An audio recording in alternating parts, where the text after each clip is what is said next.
What's up everybody, this is SOS here, and today I'm absolutely delighted to review Stellar Blade for PS5. Starting off with the premise, which takes place on this post-apocalyptic Earth where these creatures called Naytibas have basically taken over. Humanity is almost at an extinct, and Eve, our main protagonist, is basically sent out from the colony, which basically exists outside of Earth, and she is what they call an angel basically, and these angels are basically sent out to the Earth to exterminate the Naytibas, and they are also tasked to basically exterminate this specific threat called the Alpha Naytiba.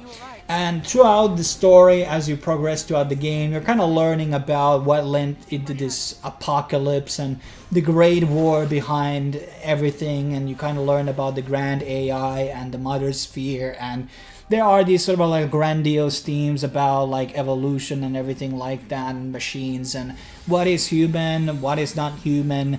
These are kind of like the thematics that are basically being explored. Now, there has been a lot of comparisons being made that this is almost identical to the story and the thematics of Nier Automata. And since I haven't completed Automata, I'm not exactly like qualified to say whatever this is true. But from what I've gathered so far, yes, it's basically a very big homage to Automata, but it's not exactly like an Automata clone. It's visually very different, and there's obviously major differences in combat and level design and obviously engines and everything. So it's not like exactly a clone, but yes, there's a lot of overlap in terms of the stories from what I've heard. But obviously Nier Automata was a big inspiration for the developers behind Stellar Blade.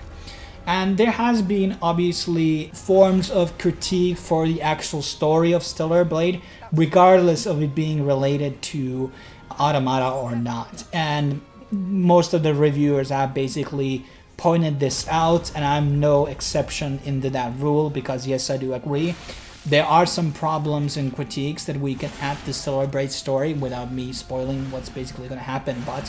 But all things considered, looking at a lot of the games that I have reviewed in the past history in terms of action RPGs and JRPGs in general, the storytelling has been incredibly shit in the past decade or so, and I haven't really seen that many remarkable stories written in the West or the East. Baldur's Gate comes into my mind as one of the more masterpieces, but fundamentally, like, it's been really at a low level. So compared to a lot of these recent entries, the story of Stellar Blade isn't actually that bad. But the main problem here, frankly, is the characters. So we already talked about the main trio. We have Adam, we have Eve, and we have Lily. These are the main core characters, which are going to be speaking 90% of the time. And then there's going to be this human refugee, and there's going to be like some side characters there as well, which are voiced. And then you have the Naytibas. But that is kind of like the main characters here, which you're going to be exploring the main trio. And the first big complaint here is actually, in my opinion, the voice actor decisions. I think, or the way that they made them to talk is extremely dull, and well, maybe we can talk about in a way that they are kind of like androids, so they're not supposed to be like these super emotional things. But then again, like when we look at Lily's character, she's probably the most alive and real character in the whole game. But when we are like exploring Adam and Eve, they are very dull. It's like they're on antidepressants all the time, and they don't have any emotional range, so to speak, in terms of things. Like even when you're really expecting them to show some emotion, Eve does this a bit in certain scenes, but Adam, especially in the ending, supposed to show a lot more, but there's nothing to be had there. So this is a bit of a lackluster in terms of writing these characters to be more alive, and they definitely are not iconic. I'm not here to say that Nier Automata has the best characters either. There's a bit of a fan service here when it comes to these busty women on this story especially, but they're not really deep characters and something that will be remembered for years to come. But ironically, there were some side characters in the story that were more interesting and, you know, maybe had even better voice actors than the main cast, which is crazy to me. So yeah, there's a bit of a lifelessness in the performances of the main trio in the story, and they just are not maybe as well. I'm not a big believer in this idea of relatability in a story, but these are not interesting characters, and that's not because they don't have backstories. I mean, they have some, but these are not very great characters. I wouldn't say that they're the worst either, but just fundamentally, this is kind of like where the game lacks, is that I don't really care for much of the characters, and that's one portion of its failures. And maybe there's too much things about, we already talked about the biblical theology with Adam and Eve and the foreshadowing behind there, and you just have to like, once you like realize that in the beginning, you start to see a lot of connections and plot holes in the story. I mean, not plot holes, but in the sense you will be filling the spots yourself. And I think in general that if you figure out the story always, it's gonna be pretty bad. Like, it's not gonna be very exciting to not having any twists or things that you didn't expect. It's like the player is almost given too much information and they can make very easily the conclusions what actually happened in the past of the story and what was the Great War and all these things. It becomes too clear for the player, and that's one of the failures of the writing here. But the core story, like when you like see it on the storyboard, it's not bad, but the execution of it is maybe not enough complex and the characters were not really that great. Now let's finally talk about a bit of the combat, which is the highlight of this game. Whatever you're going to be playing games for story or for combat, the combat only is almost like already a great, and I don't, by the way, I don't really held the story in a very low regard. I think it's somewhere on the average side of things, on grand scheme of things. But when it comes to the combat, I think this is the highlight of the game, and everybody basically agrees with me. And it's a bit more casualized version of Souls genre. It's a lot more closer to Jedi Survivor, FF16, and maybe Stranger of Paradise, rather than like Elden Ring or Lies of P. Like, one of the things that they removed here from the get-go is stamina. And I'm not a big fan of stamina mechanic for a million reasons, because it's just like an extra mechanic to put there, but in terms of like game design, I don't think it really adds anything, except in PvP. But if you don't have a PvP in your game, stamina is worthless. Or you're gonna just have mana. But, and obviously Dark Souls and the Souls games usually have mana and stamina. But fundamentally, I think stamina is an absolutely bad design for non-PvP stuff. So that's something that I don't like about playing Souls games. I just do not like the stamina, or I feel it's way too punishing. And maybe it should be more of a less scarce resource, so to speak, and I don't like maxing it out on the games, but whatever. So they remove that, and then you are going to be only using a sword in this game, and you will be getting a gun though, and I feel like the gun dynamics are really good in this game, like compared to other range stuff that I've used in other Souls games, are absolutely useless. In here, you can definitely feel the impact of the gun. It's like using a special ability, and it does damage. It really does. You get like different types of ammo as you progress throughout the game, which is really cool. And I just felt like the gun was really, really fun. There's also zones which are completely gun only. And the guns are probably one of the more radical designs that they have done, because I haven't played Bloodborne, but I'm pretty sure that the gun is not as liberal use as it is in this game. So I think the gunning system was really big innovation here. And obviously, even though you're just using a sword, you're going to be getting a wide range of abilities that you can be using, executing special moves. And I think there's like 8 different special moves, then just like a super form that you will be getting later. And there are a bunch of like parries, counters, like, and stuns and staggers. There is complexity in this combat system. There's levels of difficulty that you can enjoy in this game. And the combat is just terrific. It's just really, really good. And I think it's like really filling up a lot of the lackluster holes that some of these other, you know, Souls type of games have. And I think it really mastered out really well this like ranged combat. Sometimes it was a bit OP at some certain parts of the game, maybe in the mid game, but I just like really, really liked what they did here, and they're like a lot more closer. And I'm gonna be hoping that there's gonna be a lot more games copying this formula, and maybe they're gonna be doing a couple of tweaks there. Like, I don't like when there's multiple attacks, you know, binded into one key button. Like, you have the triple attack here, but it's the heavy attack, which is toggled into the rush thing, and that was like not convenient always in all parts of the combat. That was kind of annoying, but aside from that, I really like the bottom key mappings and everything. It did take some time to use to, and sometimes like changing out your settings, and some of these, like the way that you're designing these things for a controller is always going to be different, and how it would work on a mouse and keyboard is a totally different question. But moving on, then we have obviously gear customization, so you get different types of augments for your character. Kind of reminds me of Surge 1 and 2, in that sense. And then you're going to be getting a skill tree also, where you're going to improve abilities and unlock abilities.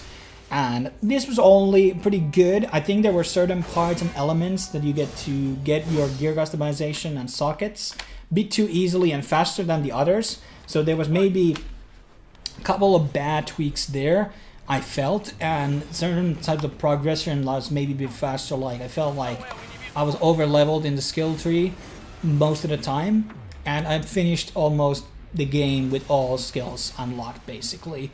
And I didn't do like 100% run, but I basically did almost every side mission on the game, unless there was some hidden ones that I missed.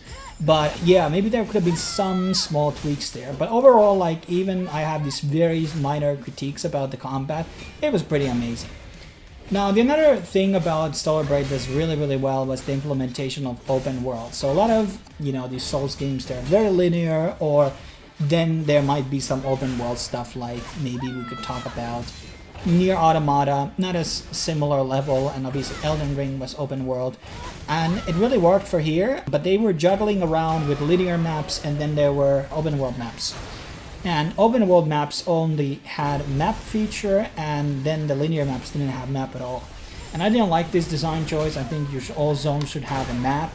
I think that would be an ideal for all parties considered in terms of questing and finding collectibles and things like that, and secret routes and things like that. I just generally want to have the map and the information. I generally hate when they don't do that. So, and obviously you have the HUD, but that's not really enough for especially collectibles, because those are not listed there. So I have a mixed feelings about those linear dungeons. There are like 7 different zones, and I think 3 of them are like open world, and the rest are linear. So I got a mixed feels about certain zones. Some of the zones, as I said, are gun only. Basically 2 dungeons are gun only, and those were pretty good. But there were a lot of like things like induced to 2 dungeons, especially. They were reusing the same assets and same like figures of house. So there was a bit of laziness there, that not every zone was like super unique to each other. Like maybe there was overuse of same assets. Maybe like there was like 3 desert regions in the game. Okay, like we can understand that there would be a lot of like desert because of nuclear wars and stuff like that, but I still kind of want like variety in terms of the zones. They have to look different, feel different monsters, and sometimes I felt like it was repetitive at some point. There's also 3 different difficulty options. You have normal and story mode, and then after you play the game you're gonna get hard mode, and you're gonna be getting New Game Plus. So there's a lot of replayability here.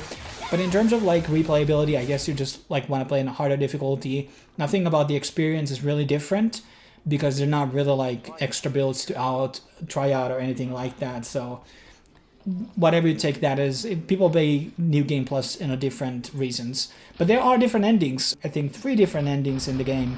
The good ending, the bad ending, and the true good ending basically. And I basically got the true good ending, which also hints out potential sequel for the game. So we might be seeing a new game for this, or I don't think it's going to be a DLC, but there's an open room for a DLC, which is makes me very excited. But in terms of the zone designs, I would say they're pretty good and looked nice.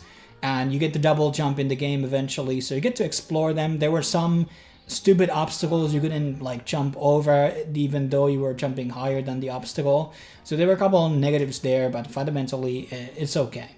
Now the last things I want to kind of talk about is kind of like the soundtrack. So soundtrack was a bit of above average. There were a couple of tracks that were something that I would consider like listening outside of the game. I felt there were a lot more of these tracks where there was like some female singing.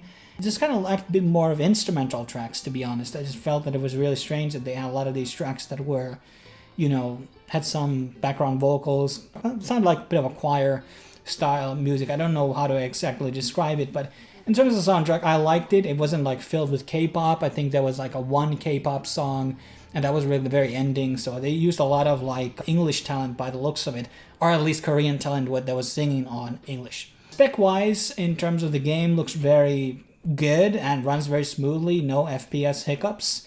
Stones are in great detail. So are the character models. I mean, the game just looks fantastic, and it's really doing a great job with PS5. The loading screens were not really that tedious. Nothing to really complain about there.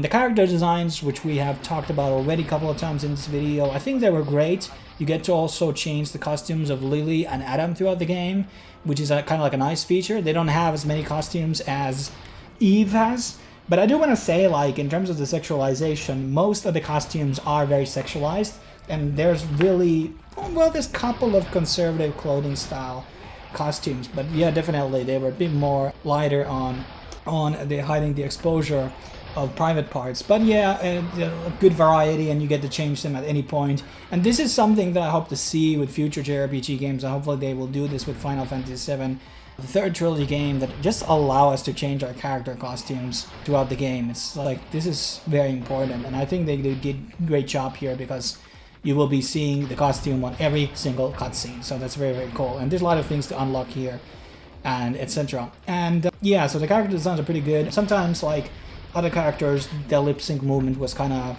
not so high quality, not up to the AAA standards, I would say, but still very good. And in terms of the game's length, it was around 30 hours long. I didn't really clock my time, but there's a good bang for the buck, I would say. And there's a lot of things to sink in time with, like the fishing mini game, which wasn't really that great. Some people will love it, some people won't. I think that's usually with fishing games. But overall, my experience with Stellar Blade was rather good. I liked the story, and I actually liked the endings too. And that's very rare, because usually I'm very critical about the endings. But here we have sort of a more open-ended ending with the true good ending, and I think it was pretty good. And I didn't really hate the story either. I think just some of the performances were just kind of weak.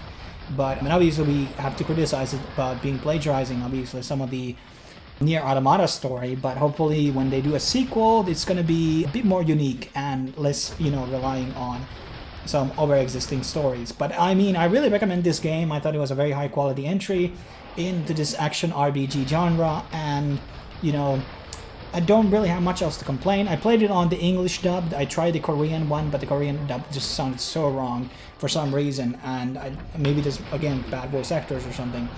But I'm gonna leave it up here, guys, and tell me what you thought about Stellar Blade, and let's see if there's gonna be any DLC or something coming for the game in the future. And yeah, actually, one point I really forgot to mention is that there was maybe a bit more repetitiveness on the bosses. Like, there wasn't really as many bosses, like, compared to, like, Dark Souls or Elden Ring, and sometimes you would be fighting a same boss over again, and they would be just more upgraded. So they were a bit lazy about creating more bosses inside the game. So that's something of a negative here I would need to add. But hey, thanks for watching, guys. Stay tuned for more reviews on the channel, and I will be seeing you next time. Cheers.